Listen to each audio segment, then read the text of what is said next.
Good evening. Welcome back to the VBCA, where we dig into the latest in healthcare and greatest in value based care. In this episode, I wanted to share with you my thoughts on why starting a healthcare business might be a quicker path to frustration than sitting down with your extended family to have Thanksgiving dinner. Now, let's first talk about healthcare startups. You've seen them. They're popping up faster than new streaming shows that no one has asked for. And almost every one of them seem laser focused on this holy grail of healthcare called value-based care. It's like they're on a quest for healthcare nirvana, where doctors are heroes, patients get the care they deserve, and everything works like magic. But here's a reality check. A lot of these startups don't have a clear path to get there. Value-based care sounds amazing. In theory, doctors are paid for quality, not quantity, which means better care, lower costs, and happier patients. It's basically the healthcare version of a Disney movie, except instead of fairy dust, we have quality metrics and patient outcomes. But the magic that makes it all work? That magic is called steady patient volume. And this is where many startups stumble. They sign a value-based contract with a payer, a health plan. Great. They assume patients will just flock to them on reputation or technology alone. Like you would call your wife and say, hey, honey, this new clinic, this virtual clinic has signed a contract with United Healthcare. Let's all rush in and make an appointment. It doesn't really work like that. If startups don't actively engage with their communities, market their services, and build real connections, they'll find themselves with an empty, quote, waiting room and mounting expenses. You've got to attract patients. I know, kind of sounds revolutionary, right? It's not enough to have a slick business model and a big vision and a nice technology platform. You need actual patients. And remember, not just the imaginary ones in your investor's pitch deck. There is a big difference, isn't there, between theoretical patients and real breathing ones. So how do you bring patients through the door? Well, in my conversations with many experts, I'm hearing these recommendations. Partner with local organizations, schools, businesses, anyone who will listen. Host a health fair. Offer free screenings. Give talks at community events. If you're really committed, I'm sure you can find a local government interest group or community group that aligns with your mission. You get on their agenda and talk about what you care for. Talk about what you're doing. Even if you're starting small, you have to really get some credibility built into your model, into your outreach plan. You have to build credibility and visibility. Here's a pro tip. Build referral networks.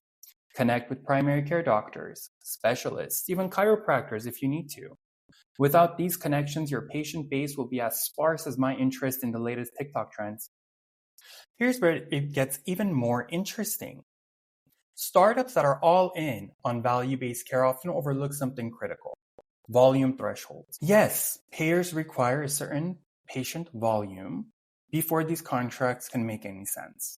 They need real data to evaluate your outcomes. Otherwise, your value-based care plan is about as effective as a chocolate teapot. And then there's the balancing act. Once you've built that patient base, you still have to maintain that quality. You have to now scale that quality. Have too many patients, quality can slip.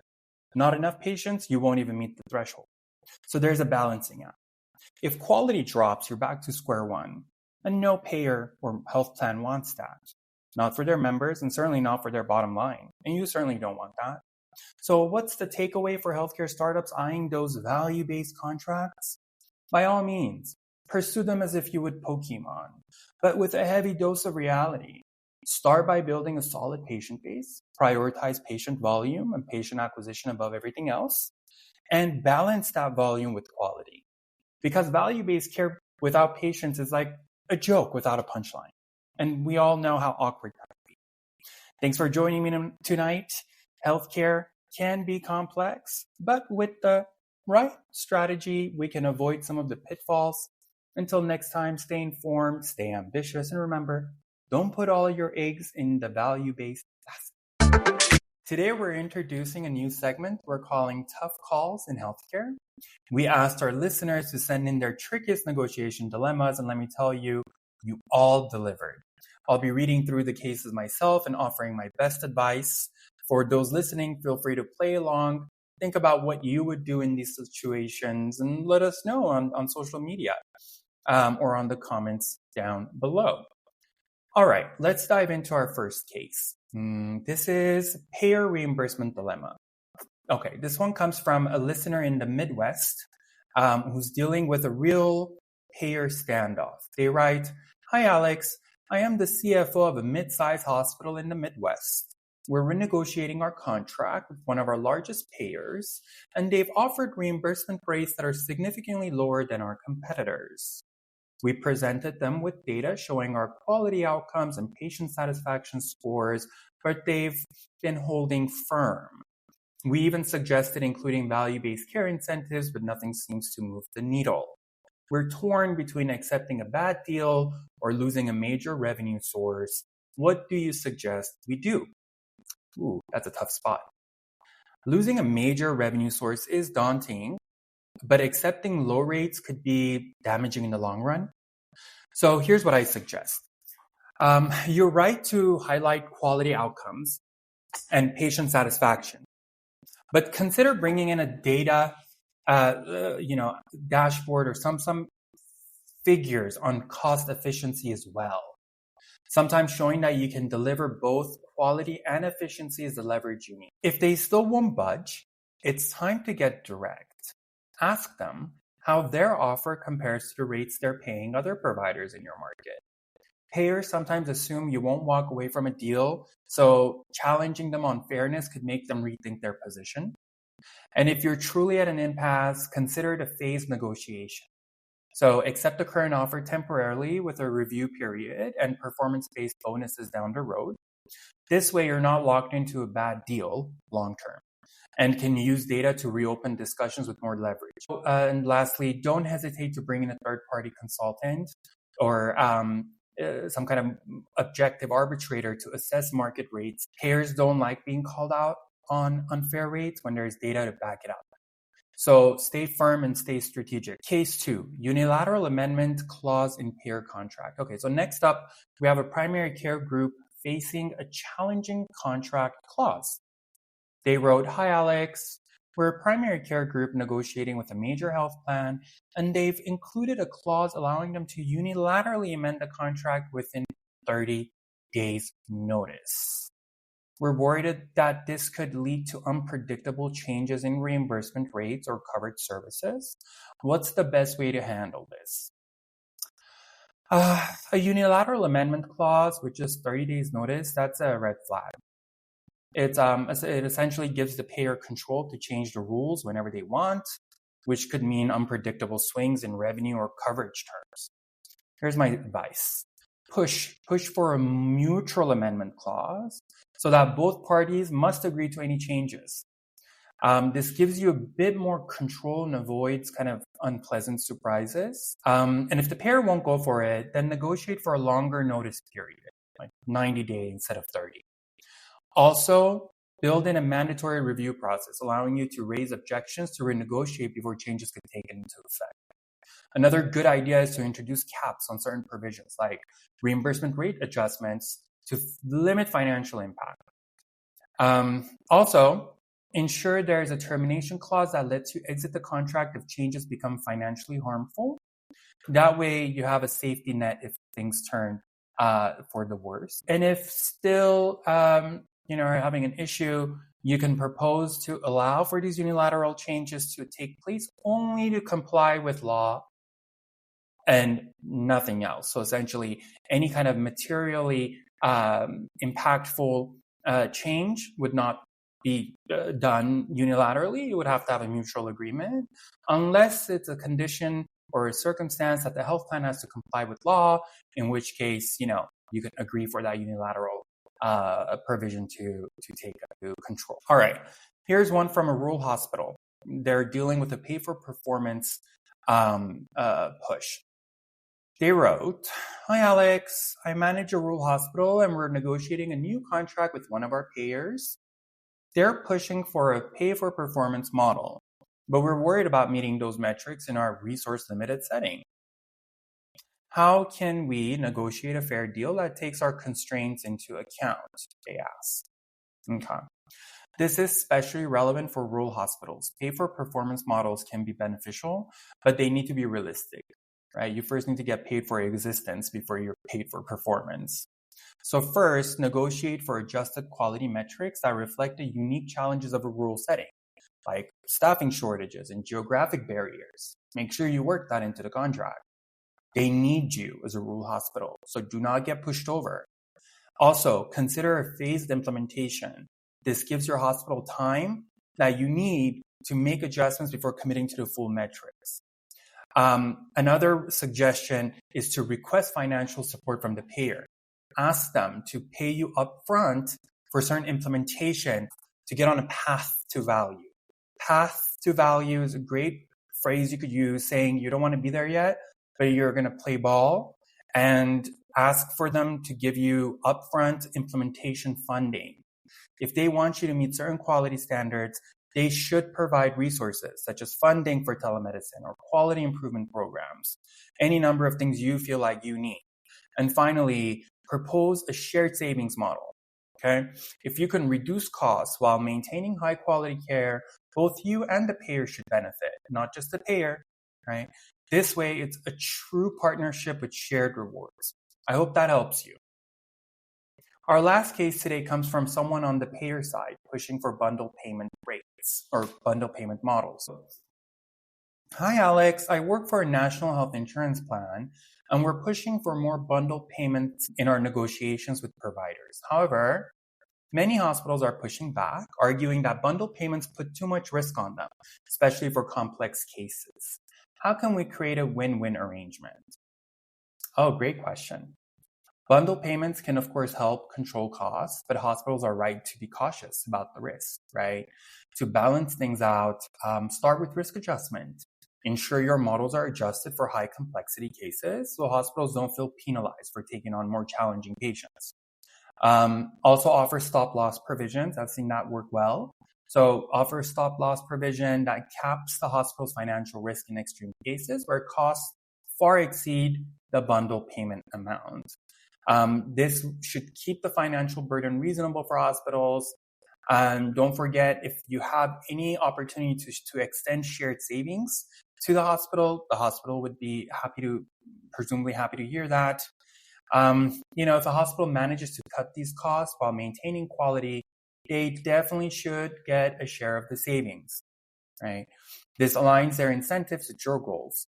Another kind of one last tip here, consider piloting the model on a smaller scale first, right? By testing the bundle payment model in a kind of pilot in a controlled way, you can gather data, make adjustments, and then expand it on both sides once both sides are comfortable.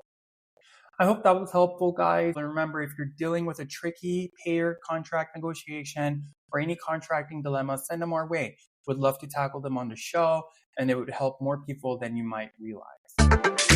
Welcome back to the VBCA podcast. Before we wrap up today's episode, we're introducing a new segment called Should This Really Be Happening?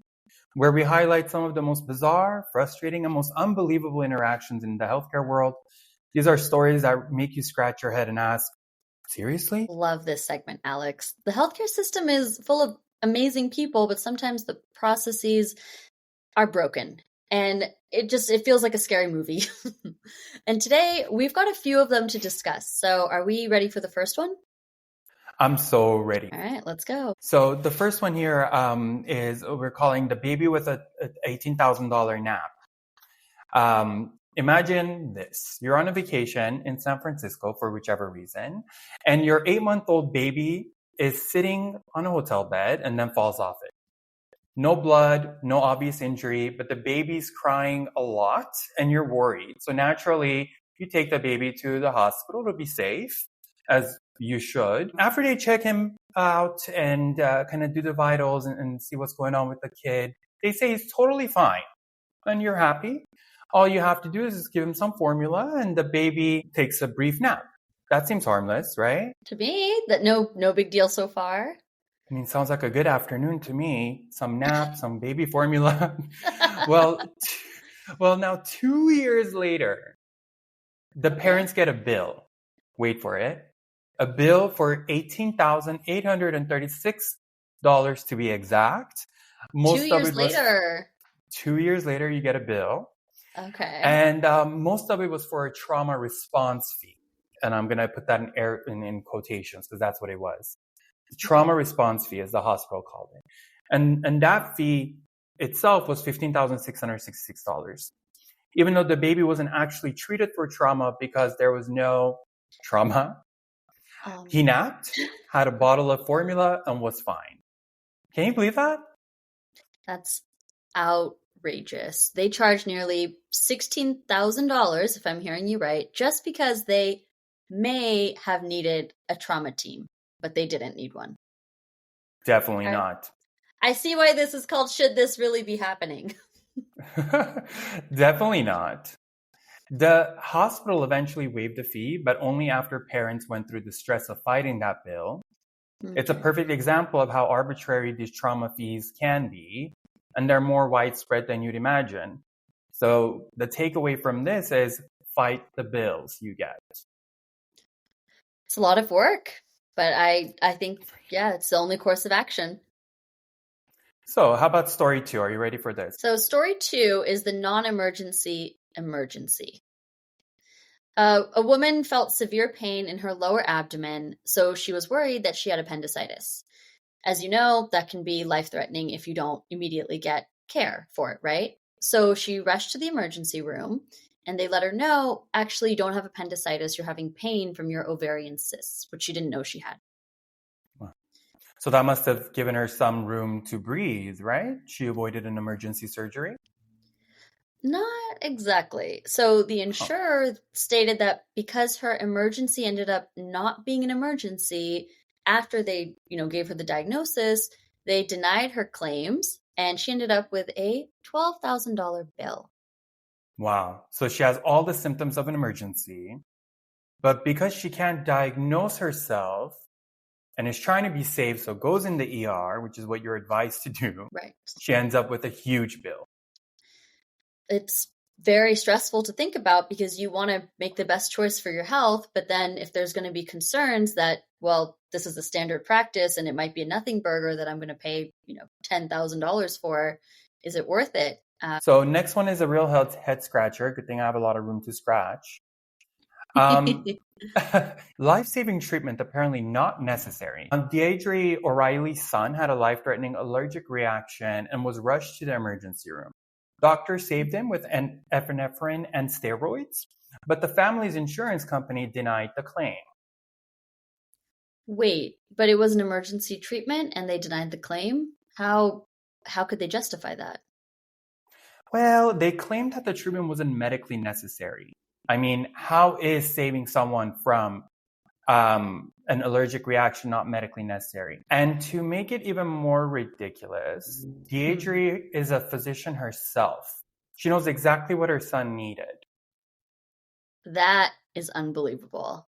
How can they even argue against emergency life-saving treatment? I mean, so both, I guess from this story and the last one, so both emergency and non-emergency treatments can be denied.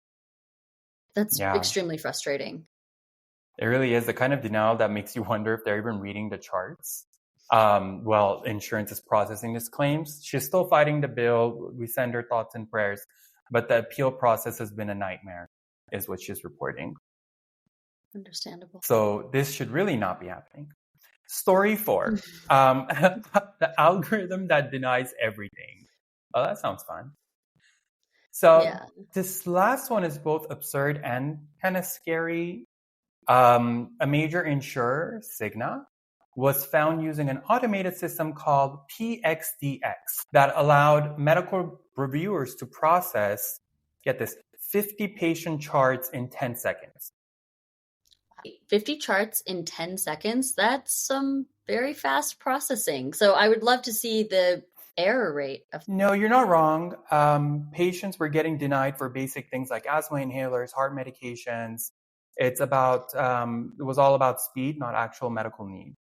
The automation did save them billions, probably, but it leaves patients struggling to get essential care. So I would imagine then the system would flag these, or it would require like a manual review of an issue. Well, actually, this story is from a lawsuit, and the lawsuit against Cigna essentially implies that the software was circumventing the physician reviews to make these denials. So the answer to your question is, yeah, I would imagine, but the way that the software was designed, it was designed to kind of short circuit that system and bypass physician review. I just feel like people shouldn't have to fight so hard for things that they need to stay healthy. Of Like course. that's like wild to me, or to, not have their doctor be able to weigh in on this as well. Yeah, these automated systems might be making things worse for patients, not better. So Something to that keep an eye out.